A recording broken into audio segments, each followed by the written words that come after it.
प्रणाम साथियों, नमस्कार।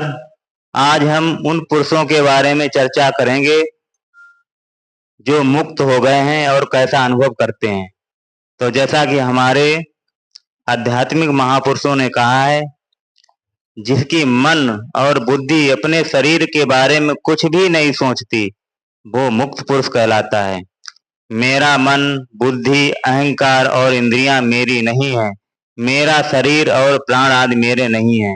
मुझमें माया, काम, क्रोध भी नहीं है। ऐसे वचन जो सोचता है, जिन्हें प्रकट होते हैं, वो मुक्त पुरुष कहलाता है। मेरा इस संसार में कुछ भी और कभी कोई सरोकार नहीं है। मुझमें कोई दोष नहीं है। मेरा कोई लिंग जाति नहीं है। मेरी कोई पहचान मन और मेरी आंखें नहीं है। जो ऐसा व्यक्ति विचार करता है, वो मुक्त पुरुष ही कहलाता है। जो मुक्त पुरुष है वो सोचता है, मेरी नाक, कान, जीभ और हाथ मेरे नहीं है। मुझमें जागृत और स्वप्न आदि अवस्थाएं भी नहीं है। मेरा तनिक भी कोई कारण नहीं है। मेरी तुरीय अवस्था, सहज अवस्था भी नहीं है। जागृत, स्वप्न, सुषुप्ति के बाद आत्मा की जो चौथी तुरीय अवस्था है, वही है। जो इस अवस्था में रहता है वो मुक्त ही कहलाता है। ब्रह्मा की उपासना के लिए मेरा कोई समय, स्थान, वस्तु या बुद्धि नहीं है। उपासना के लिए मुझे स्नान, संध्या, देव या किसी स्थल या जगह की जरूरत नहीं है। वो मुक्त होकर ये बातें सोच सकता है।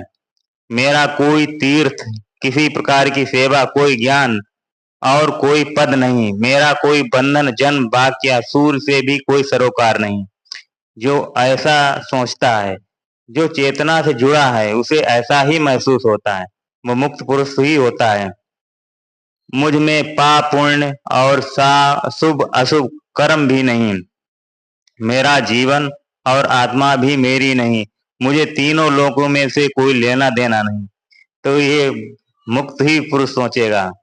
मुझे मोक्ष की चाह नहीं। मुझे द्वैत या भेद की भावना नहीं।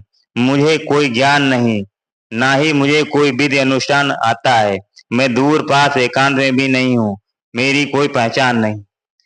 जो बिल्कुल मुक्त हो जाता है वो ऐसा ही अनुभव करता है। मेरा कोई शिष्य या शिष्य नहीं, गुरु नहीं।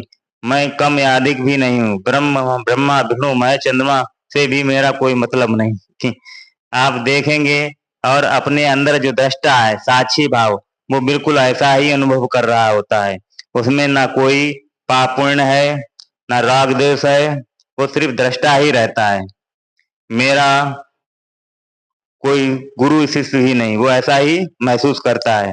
पृथ्वी, जल, वायु, आकाश और अग्नि, इन 5 भूतों से मेरा कोई संबंध नहीं। मेरा कोई गोत्र, कोई उद्देश्य, जन्म या पूरी तरह नष्ट ना हुआ संस्कार भी नहीं, क्योंकि ऐसे संस्कार विदेह या मुक्त आदि अवस्था वाले योगियों का जन्म होता है। तो याद रखिए, मुक्त पुरुषों के लिए या जो हमारे अंदर दृष्टा साक्षी है, वो ऐसा ही अनुभूत करता है। आप ही आंख बंद करके देखें, आपके अंदर जो महसूस हो रहा है वो भी ऐसे ही महसूस कर